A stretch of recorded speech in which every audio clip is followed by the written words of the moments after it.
आम आदमी पार्टी का नमूना आया है ना यहां दिल्ली से। यह तो आतंकवाद का सच्चा हितैषी है।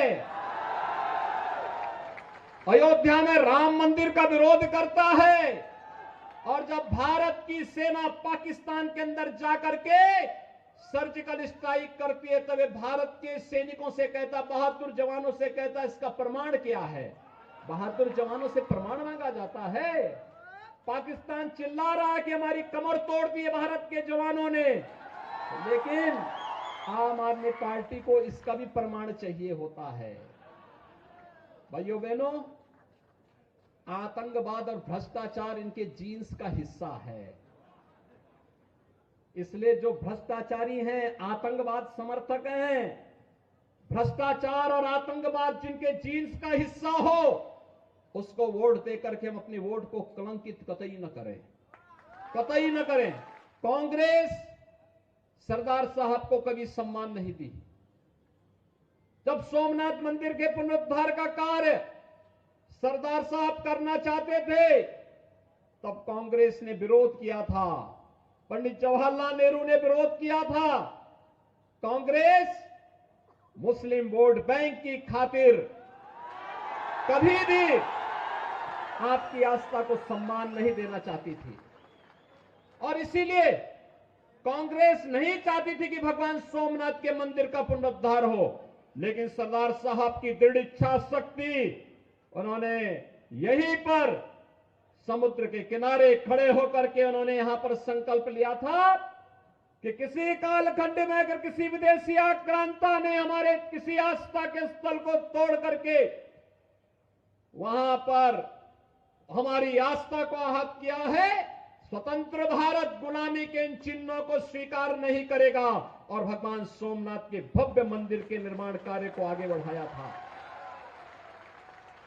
जब उस समय के राष्ट्रपति डॉक्टर राजेंद्र प्रसाद जी इस कार्यक्रम में आना चाहते थे, उन्हें रोकने का भरसक प्रयास हुआ था। भाइयों बहनों, जो कांग्रेस आपकी आस्था के साथ खिलवाड़ कर रही हो, क्या उस कांग्रेस को हम समर्थन करेंगे? जो कांग्रेस कभी आपके साथ नहीं खड़ी होती है, क्या उस कांग्रेस के साथ हम खड़े होंगे? और कांग्रेस केवल यहीं पे शांत नहीं थी। कांग्रेस ने बाबा साहब भीमराव अंबेडकर का भी अपमान किया, बाबा साहब भीमराव अंबेडकर को कभी सम्मान नहीं दिया। उन्हें चुनाव हराने का भरसक प्रयास कांग्रेस करती थी।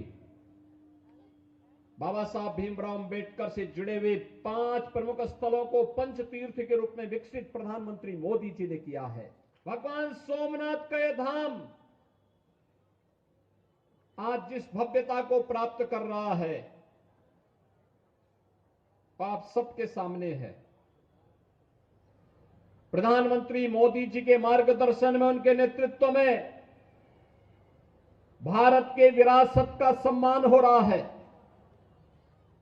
भारत के इस विरासत को एक नई ऊंचाइयां प्रदान करने का कार्य हो रहा है और साथ साथ विरासत के सम्मान के साथ ही भारत के उन सभी हुतात्माओं को, अमर शहीदों को, जिन्होंने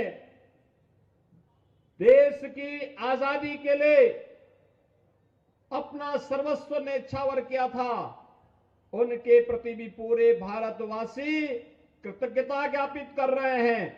और इस अवसर पर भगवान सोमनाथ के इस मंदिर की उस कालखंड में रक्षा करते हुए शहीद हुए वीर हमीर जी गोहिल को मैं कोटि कोटि नमन करता हूं। मैं इस अवसर पर लौह पुरुष सरदार वल्लभ भाई पटेल को भी नमन करता हूं, जिनके प्रयासों से आज भगवान सोमनाथ का एक भव्य मंदिर हम सबके सामने है, हम सबके गौरव का प्रतीक बना हुआ है। भाइयों बहनों, लौह पुरुष सरदार वल्लभ भाई पटेल के सम्मान का मामला हो, दुनिया हस्बैंड हो या डायबिटीज की मेडिसिन, नजर रखना जरूरी है। मेडिसिन पे नजर। नेटमेड्स रखता है मेडिसिन जेन्युइन है कि नहीं, एक्सपायर के अंदर उनका सबसे बड़ी प्रतिमा का निर्माण प्रधानमंत्री मोदी जी ने केवड़िया में करवा करके सरदार साहब को उनके सम्मान और उनके गौरव के अनुरूप सम्मान देने का काम किया है। बाबा साहब भीमराव अंबेडकर को उनसे जुड़े हुए 5 प्रमुख स्थलों को पंच तीर्थ के रूप में विकसित करने का काम प्रधानमंत्री मोदी जी के नेतृत्व में भारतीय जनता पार्टी ने किया। ગારિયાધારની પાવન ધરતીના સંત બાલમરામ બાપા અને ગોહિલવાડના શૂરવીરોને નમન કરું છું।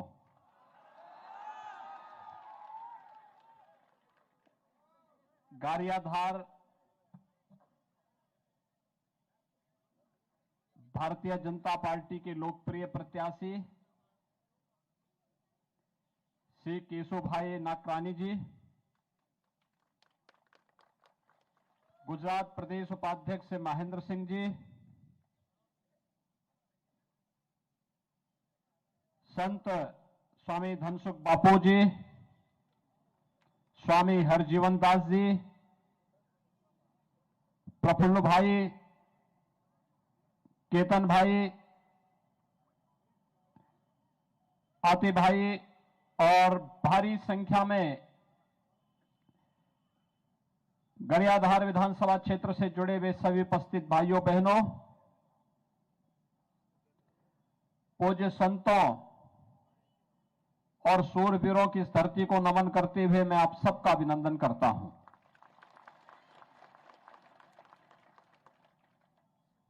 भाइयों बहनों, गुजरात की धरती बड़ी महान धरती है।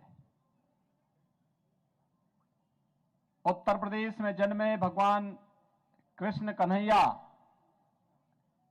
इस धरती पर आकर के द्वारिकाधीश हो गए। उत्तर प्रदेश के ही अयोध्या के पास छपिया में जन्मे भगवान स्वामीनारायण गुजरात में आस्था के प्रतीक बनकर के छा गए। गुजरात की धरती ने राष्ट्रपिता महात्मा गांधी दिया, जिन्होंने देश की आजादी को नेतृत्व देते हुए ब्रिटिश